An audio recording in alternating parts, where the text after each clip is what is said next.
नमस्कार दोस्तों, आज मैं आपको ऐसे 5 अमेजिंग फैक्ट्स के बारे में बताने जा रहा हूं जिससे शायद ही आप लोग जानते होंगे। तो चलिए जानते हैं।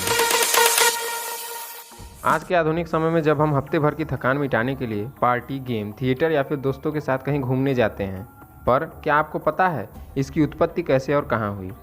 तो आज हम इसके बारे में पता लगाते हैं। आज से 2700 वर्ष पूर्व जब ग्रीसवासियों ने मनोरंजन के लिए एक स्टेडियम बनाया और उसी बीच में एक मैदान होता था जिसमें अलग अलग राज्य से आए हुए योद्धाओं को लड़ाया जाता था और लड़ते लड़ते हुए एक दूसरे को वास्तविक में मार डालते थे। फिर स्टेडियम में बैठी जनता उसी से मनोरंजन करती थी। इन्हीं योद्धाओं के युद्ध को देखने के लिए वहाँ पे काफ़ी मात्रा में जनता का आना जाना लगा रहता था, जिससे बहुत लोगों को रोजगार मिलता था और वहाँ के राजा को भी बहुत सारा कर मिलता था, जिससे उसे फ़ायदा होता था। इस थिएटर में ऑर्केस्ट्रा, कोरस का फ्लैट डांसिंग फ्लोर होता और बिल्डिंग की वास्तविक संरचना शामिल होती थी। चूँकि प्राचीन काल में थिएटरों को अक्सर संशोधित और पुनर्निर्माण किया जाता था। एथेंस में निर्मित कॉमेडी शो, जिसे ओल्ड कॉमेडी कहते हैं, जिसमें शारीरिक संबंध और अन्य शारीरिक कार्यों में हास्य शोषण में भाषण या कार्रवाई की कोई सीमा नहीं होती। नाटक के अलावा वहाँ पर हाथ से बने मूर्ति जो कि मिट्टी या फिर धातु से बनी होती थी। ये तो था थिएटर का इतिहास। अब आपको बताते हैं एनालॉग कंप्यूटर का इतिहास। एंटिकाइथेरा तंत्र जो कि 2000 साल पुराना था, जिसे ग्रीक द्वीप पर खोजा गया था। यह उपकरण 1901 में स्पंज की तलाश में गोताखोरों को डूबे हुए मलबे में मिला था। वैज्ञानिकों का कहना है कि इसमें बहुत सारे गियर लगे हुए थे, जिससे मालूम चलता है कि यह एक पुराने समय का घड़ी होगा। अगर आज के समय के घड़ी से तुलना की जाए तो यह बहुत छोटा था। यह उपकरण आपको आज की घड़ी की तरह समय नहीं बल्कि ग्रहों के मोशन और पोजीशन को बताता था। हर साल भूकंप का पता लगाने की तकनीक कहीं अधिक उन्नत हो रही है। एक प्राकृतिक आपदा का पता लगाने से पहले और जीवन बचा रही है। हालांकि तकनीक उतनी नई नहीं हो सकती है। 2000 साल पहले प्राचीन चीन में डेंटिंग होफैंग डिडोंग यी एक सिस्मोस्कोप इतिहास में दर्ज पहला भूकंप का पता लगाने वाला उपकरण था। उपकरण बनाने वाला व्यक्ति का नाम झांग हेंग था।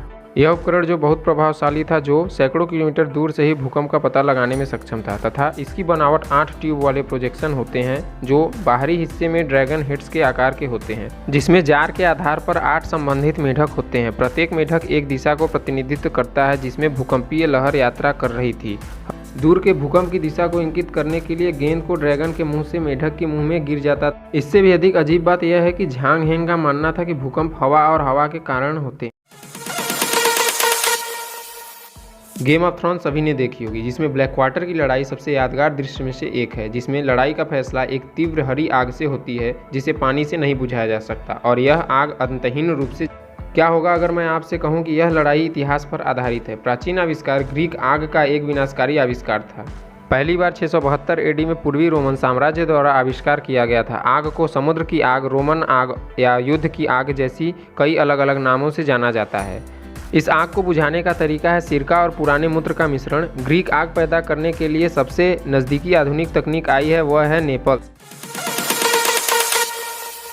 बगदाद बैटरी, जिसे हम पार्थेनॉन बैटरी के नाम से भी जानते हैं, 2000 साल पुरानी एक प्राचीन कलाकृति है जो बैटरी का एक प्राचीन संस्करण हो सकती है। इसकी खोज 1983 में बगदाद के ठीक बाहर एक क्षेत्र खुजूत राबू में एक जर्मन पुरातत्वविद ने की थी। इसकी बनावट मिट्टी के घड़े के अंदर एक तांबे का सिलेंडर लोहे की छड़ से होती है। यदि मिट्टी के जार में सिरके या अंगूर के रस को एक कमजोर एसिड के साथ मिलाकर डाल दिया जाए तो बैटरी लगभग 1 वोल्ट बिजली उत्पन्न करती थी।